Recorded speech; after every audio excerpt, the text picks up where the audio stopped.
Salut mes petits permaculteurs. Je vous avais parlé, il y a quelques temps de ça, de faire une revue écologique sur les articles qu'on pouvait trouver sur le net. Alors articles, vidéos ou tous les supports qu'on puisse trouver sur internet pour en faire une revue de presse, hein, une revue écologique. Un peu style newser, hein, façon psychodélique. Je vais m'inspirer énormément de ce que fait Psychodélique pour cette revue-là. Et d'ailleurs, hein, je vais faire une vignette comme ça. Ceux qui veulent pas voir ça, vous pourrez l'éviter. Je vais faire une vignette qui ressemble un peu avec comme il fait un petit peu lui. Et donc, celle-ci, ça va être la première des news qu'on va traiter sur la chaîne. Et n'hésitez pas, dans les commentaires ou à me contacter via mes autres réseaux, hein, Twitter, Facebook, etc., pour m'envoyer des articles que vous pourriez trouver sur internet ou des vidéos que vous pourriez trouver sur internet. Ça m'intéresse énormément. Donc là, c'était un sujet qui m'intéresse grandement, qui me fait grandement bondir d'ailleurs. C'est la collusion gouvernement et agro-industrie, et notamment le syndicat FNSEA. Donc c'est un petit article qu'on a trouvé sur Reporter. Alors Reporter, je le suis beaucoup. Excusez-moi hein, si j'ai la voix un petit peu qui déraille, j'ai un petit peu la crève. Le gouvernement veut donner plus d'argent aux agro-industriels. Donc ça, c'est pas une grande nouvelle, hein. On sait que l'agro-industrie s'intéresse énormément au rachat des parcelles agricoles à prix d'or. Ils rachètent aux agriculteurs beaucoup de parcelles. Et ça, c'est un sujet, et on n'en entend pas beaucoup parler dans les médias. Grâce à un décret, le gouvernement pourrait accorder davantage de financement à la FNSEA, défenseur de l'agriculture industrielle. De quoi fragiliser les plus petits syndicats. Alors, pour vous situer un petit peu, la FNSEA, c'est un peu le MEDEF, mais dans l'agricole. C'est le syndicat des grosses exploitations, comme le MEDEF pourrait être le syndicat des patrons. Alors il y a des petites exploitations aussi dedans, mais majoritairement c'est des gros. Cela pourrait être interprété comme un cadeau à la FNSEA, le syndicat agricole majoritaire défenseur des pesticides et de l'agriculture industrielle, pourrait, grâce à un décret du gouvernement, bénéficier d'encore plus de financement public. C'est vous qui payez. Hein. En miroir, les syndicats minoritaires verraient, eux, leur financement s'évaporer, telle l'eau d'une méga-bassine en pleine canicule. Eh bien oui, c'est le jeu des vases communicants. On en enlève aux petits pour donner aux plus gros. C'est génial, j'adore. Sachant que ces petits-là, déjà, ils ont très peu de moyens, donc on donne encore plus de moyens aux plus gros pour écraser les plus petits syndicats. C'est la Confédération paysanne, syndicat minoritaire et défenseur d'une agriculture écologique et paysanne, qui a décidé de rendre l'affaire publique lors d'une conférence de presse le 22 novembre. Selon l'organisation, le ministre de l'Agriculture souhaite modifier les règles de financement des syndicats agricoles. Chaque année, une enveloppe de 14,5 millions d'euros est répartie entre les syndicats, a expliqué le secrétaire général de la Confédération paysanne, Laurence Marandola. L'enveloppe est répartie L'enveloppe est répartie entre la FNSEA, les jeunes agriculteurs, la coordination rurale, la Confédération paysanne et le MODEF. La Confédération paysanne reçoit 2,3 millions d'euros par an, a précisé la paysanne. Avec les nouvelles règles envisagées, le syndicat perdrait environ 500 000 euros.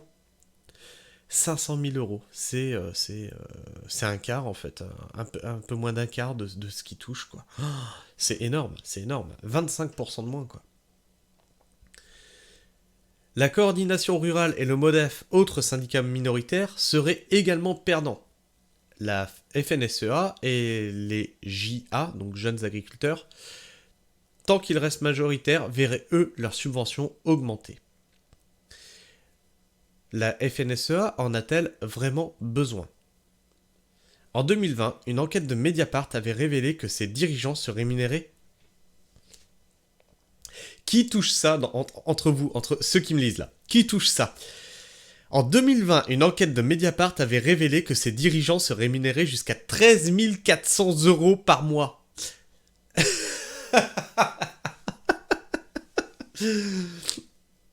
C'est le chiffre d'affaires de mon exploitation la première année d'installation. Légèrement moins, mais c'est à peu près ça, quoi. Ils touchent ça, eux. 13 400 €, c'est vos impôts. Voilà, ça paye ça. Ça paye ça, vos impôts. Le premier vice-président de la FNSEA, Jérôme Despé, a estimé auprès de nos confrères de Contexte qu'il ne s'agissait que d'un alignement sur les règles de financement des partis politiques.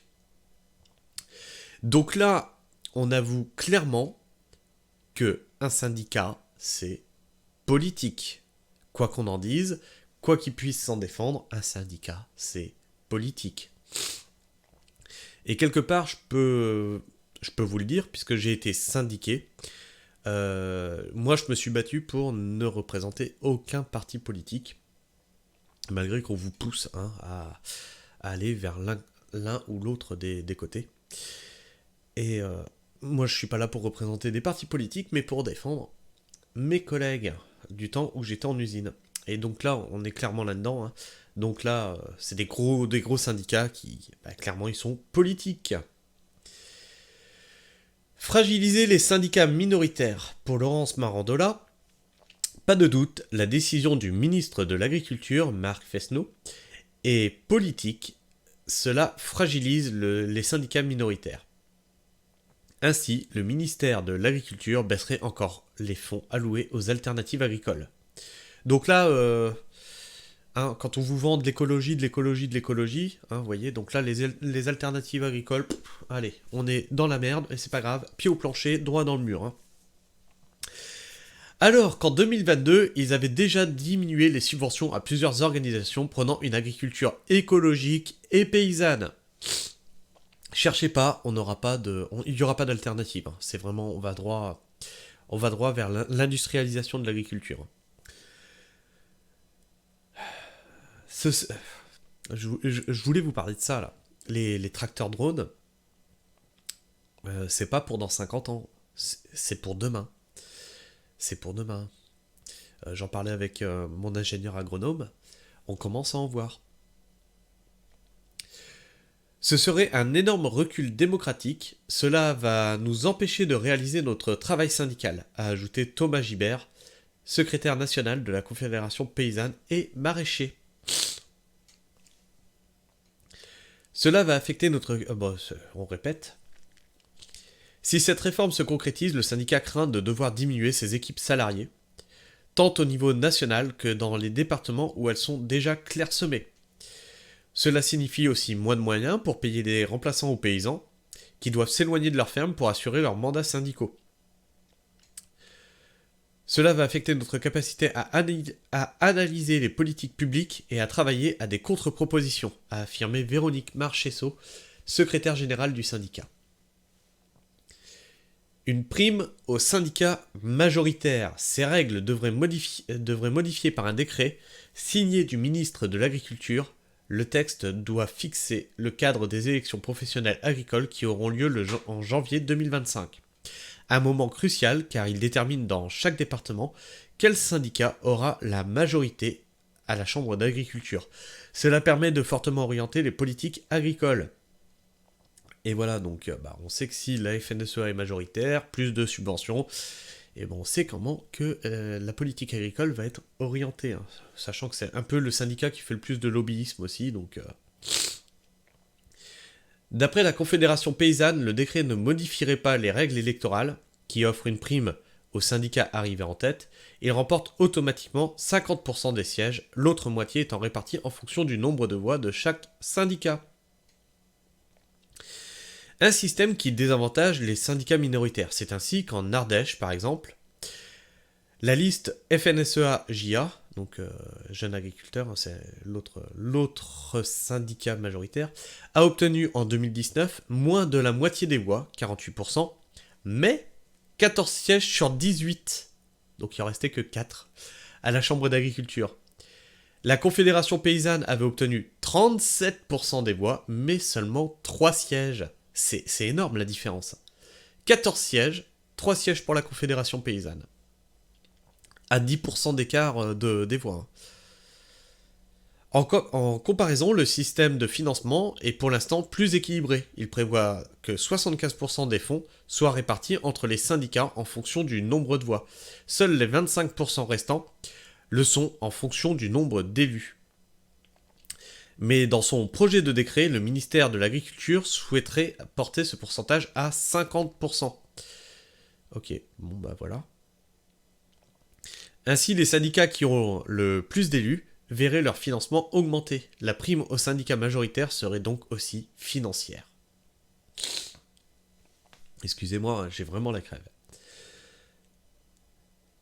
Alors, pour savoir, donc le premier mandat de Macron, il a détricoté tout le code du travail et détricoté tous les leviers que pouvait avoir un syndicat.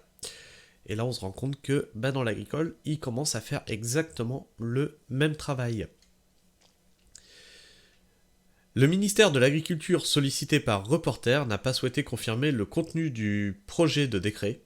Il avait précisé le 9 novembre dernier, à nos collègues de Ouest France, qu'il était encore en discussion.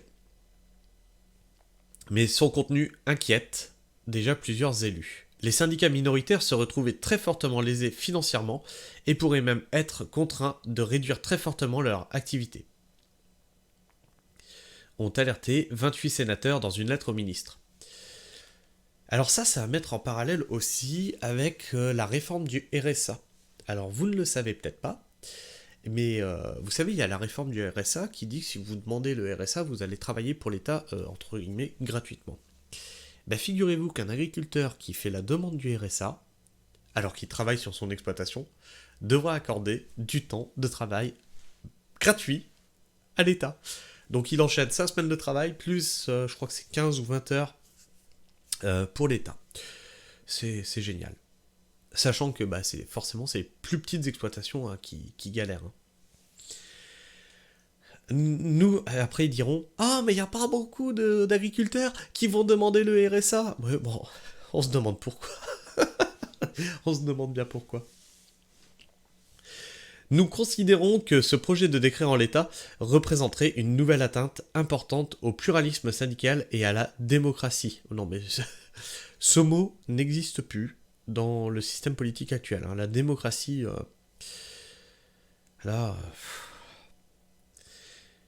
Donc au pluralisme syndical et à la démocratie au sein de la gouvernance des chambres d'agriculture. Poursuivent-ils, demandant plutôt une application renforcée de la proportionnelle.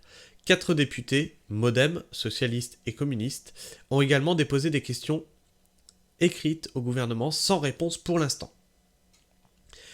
La Confédération paysanne espère encore faire modifier le décret. Selon Laurence Marandola, le ministre de l'Agriculture agit seul. Ça vous surprend ? Ce gouvernement, de toute façon, il gouverne qu'avec le 49.3 et il impose ses directives. Encore dernièrement, je discutais avec quelqu'un qui travaille à la MSA, qui me disait que, en fait, les lois, elles passaient, et eux, ils n'étaient pas au courant jusqu'au dernier moment comment que ça allait être appliqué, quoi. C'est hallucinant. Il n'y a aucune communication. Là, pour le coup, le ministre de l'Agriculture agit seul, c'est clairement ça. Quand nous avons contacté les cabinets de la première ministre et du président, ils n'étaient pas au courant de ce projet. C'est génial. Donc là, on a un petit truc sur financement de Reporter. Il n'y a pas de commentaires. Ah oui, il faudrait que je me connecte, mais j'ai pas de compte. Ah, Reporter. Mais écoutez, dites-moi ce que vous pensez de ça dans les commentaires. N'hésitez pas à partager votre avis et ce que vous en pensez. N'hésitez pas à vous abonner, à liker. Et si vous avez des articles, je vous le répète, partagez-les-moi. Donc je suis sur Twitter, Instagram, Facebook. Et Et puis bah sur YouTube. Sur ce, je vous fais la bise les permaculteurs. Ciao.